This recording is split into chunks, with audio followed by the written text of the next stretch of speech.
They'll run it now out of the gun. And they get him down right near the midfield stripe.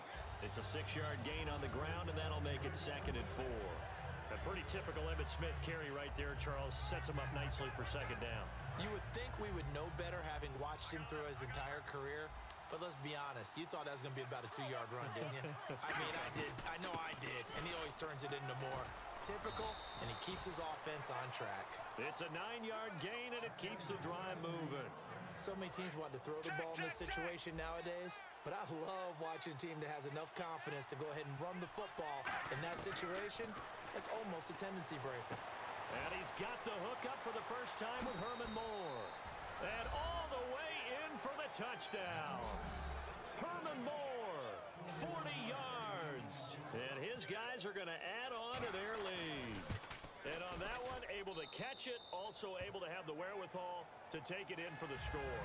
And how about the phases of a successful catch and a completion of a play?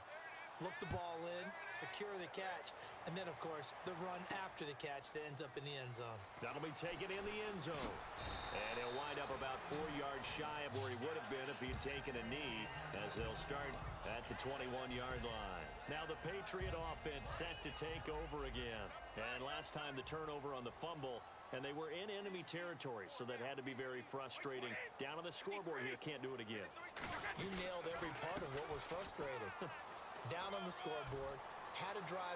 There goes D'Angelo Williams. He's at the 30, 10, 5, and all the way in. Touchdown, New England. D'Angelo Williams, 79 yards. And the Patriots are able to strike quickly for 6.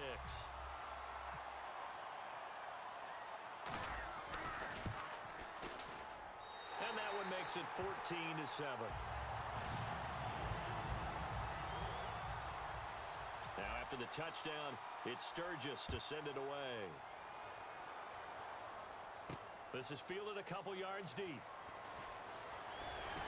And he'll take this up past the 20 and down at the 22-yard line. Now this offense ready to head back out there.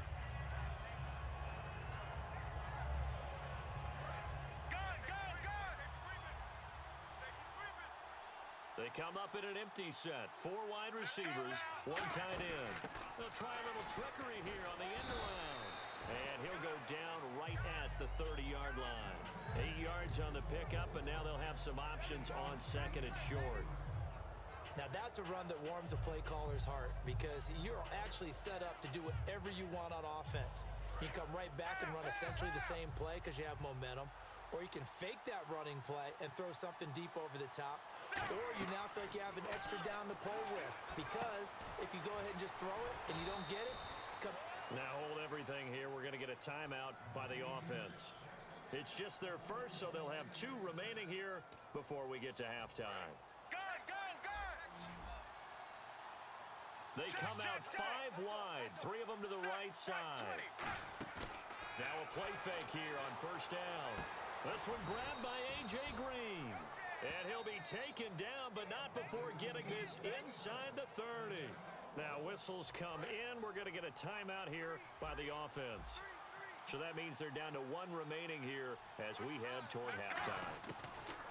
On 1st down, it's Romo surveying the field. Now he's forced out left. Oh, you saw that one coming. It's intercepted. Throwing back across his body. A great read, and it's picked off. And a big turnover there as his guys will get the football back. Now the Patriots offense, they work their way back out onto the field. And the ball backed way up. So thinking with this amount of time on the clock, probably just sit on it, and we'll see these 2 teams go to the lockers. Yeah, I don't think you want to overthink. DeAndre Hopkins, he's all alone. 20, 10, 5, and all the way in. Touchdown, New England. DeAndre Hopkins as the first half is winding down. And the Patriots are within an extra point of tying this one up.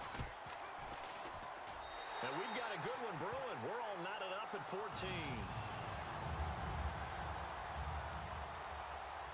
So we're right back where we started. All even as the kick's away.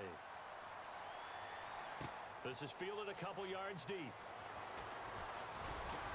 And last Last year, that would have been a net gain of 5 on the return. This year, he stopped where he would have been if he had taken a knee, and that's at the 25. Out comes this offensive unit as they get set to take over here. And from this spot in the field with the clock where it's at, you think we're just going to see a knee and that's it? And I think in this situation, that's the proper play. But we do know there's some risk takers out there that may want to take one more shot before the clock runs out.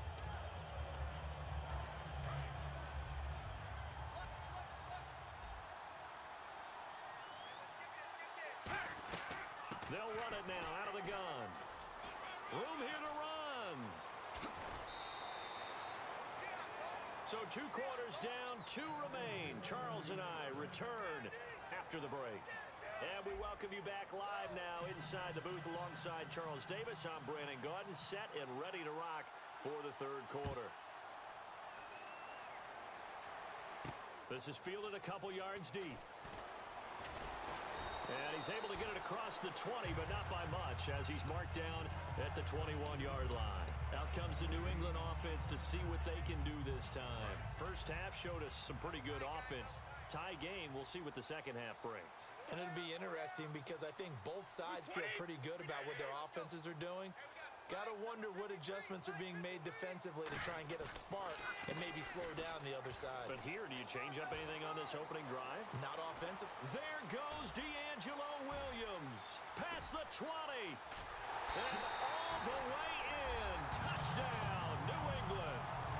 D'Angelo Williams, 78 yards. And the Patriots have taken the lead. And that run massively increased his production in this game, and now he's over 100 yards. And break out your calculator, partner, because his yards per carry went up significantly, right? Big-time jaunt all the way to the end zone.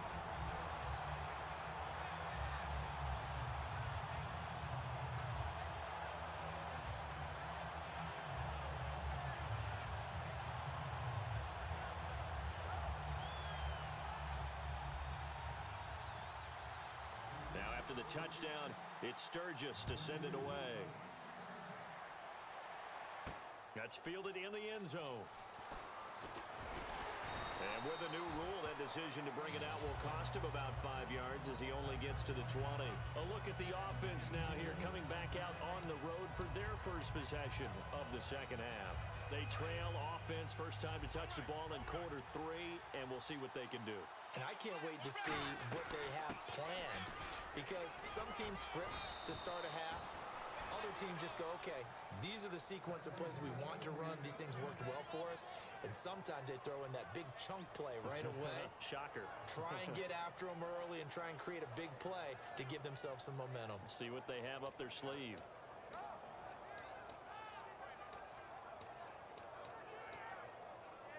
And a new set of downs here after picking up the first on the ground. They go back to the ground with Smith. And he'll get this up only to about the 33. Just a yard on the first down carry, so it's 2nd and 9. Partner, we know today's NFL is really built around the guy throwing the football. But these short runs, they still pay dividends because they can take their toll on a defense, and they can add up as the game goes along. You control the clock, you control the ball, and that way you often control the game. And with the play clock winding down, we're going to get a timeout. It's just their first, so 2 remaining as they burn one here in this 3rd quarter.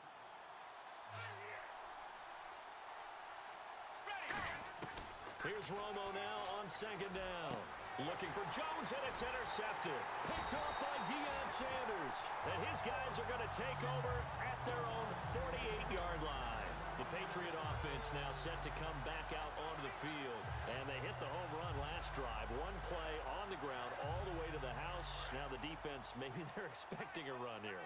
Partner, I love your description because when we talk about hitting the home run, we're usually thinking about a passing play, aren't we? Something in the air, deep ball. But how about them just taking it big? There goes D'Angelo Williams. And all the way in. Touchdown, New England. D'Angelo Williams, 52 yards. And the Patriots add 6 to their lead. And he keeps carrying the ball into the end zone, and in this one, he's sort of carrying the team on his back. He's the reason that they lead right now. No question about it. And you talk about on his back, he's not minding the extra weight at all, is he? Carrying that just as lightly as he does the football. Yeah, what a great performance so far. Those 3 touchdowns, it's got him in the lead. That'll be taken in the end zone. And nice work on the return as they'll start their drive just past the 30-yard line. Now this offensive unit ready to see what they can do here. And following the interception, we'll see what they can put together on this drive. I can hear my old college coach right now. He always used to tell us before every game, the team making the fewest mistakes will win. And that's caught inside the 30. A big play there. 41 yards. And at this stage, down in the second half, looks like they just wanted to find a way to get it in the hands of their playmaker, and they did. I think you're exactly right. I don't think the coordinator's looking at his play sheet and trying to figure out which play will work well. He's trying to figure out how to get the ball to the playmaker that you just described. Looking down at that sheet, you find people plays, not necessarily X's and O's, and that's exactly what they did there. And he's able to find some room as they get him down after a good run. Call it a gain of 9 there, and it puts him in better shape here for 2nd and goal. They're going to hurry back to the line now. On 2nd down, here's Romo. Eric Ebron, the big tight end, his intended target, and it's 3rd down. All defenders get tired of hearing about their lack of hands and why they're playing defense instead of offense, but in this situation, it was the hands that made the play. Batting the ball away on an attempted touchdown pass. And he will take it in for the touchdown. Eric Ebron, a beast in the red zone with his 2nd touchdown of the game. And his guys have made this a 1-score game now. Oh, and it's a fake. They'll try and throw for it. It's caught inside the 10. And he'll get into the end zone as the 2-point conversion is successful. After the touchdown, it's Gay to kick this one away. This is fielded at the goal line. And he'll be brought down at the 23, make it the 24-yard line. And the Patriots gearing up to go now. And coming off a 1-play drive that was so deflating for the defense, what's their mentality? How do they rally here and stop this offense? Well, hopefully there's some determination that sets in because they weren't ready to go on the last one. Give all the credit to the offensive guys for getting it done, but to allow... There goes D'Angelo Williams. The 20. And all the way in. Touchdown, New England. And that rushing touchdown is 4th, puts him just 1 shy of the NFL record in a single game. And we all know he would love to get to that record and even beyond it, but he doesn't need to in order to impress in this one, does he? What a performance. What an absolute great game that he's had here in this one. It's caught at the 1, and he will get into the end zone to extend the lead by 2 more. Now, after the touchdown, it's Sturgis to send it away. That's fielded in the end zone. And he'll take it back to about the 19-yard line. And now back out comes the offense. Last time they were out, they scored. Still trailing here, though, so some work to do. But it's okay in terms of mindset. Because they scored the last time, they're not quite as worried about being down on the scoreboard because now their confidence is a little bit higher. They feel like they've got something going, and they feel like they can attack again and put more points on the board. Are you scoreboard watching if you're the offense, or are you just focused on this drive? We wouldn't be telling the truth if we said that they didn't scoreboard watch. Everyone does it to some extent, but you've got to set it aside right now and just focus on this series. That'll take care of the scoreboard if they punch it into the end zone. So the incomplete pass brings up 2nd down. On 2nd and 10, Romo. And now for the 3rd time, Romo intercepted.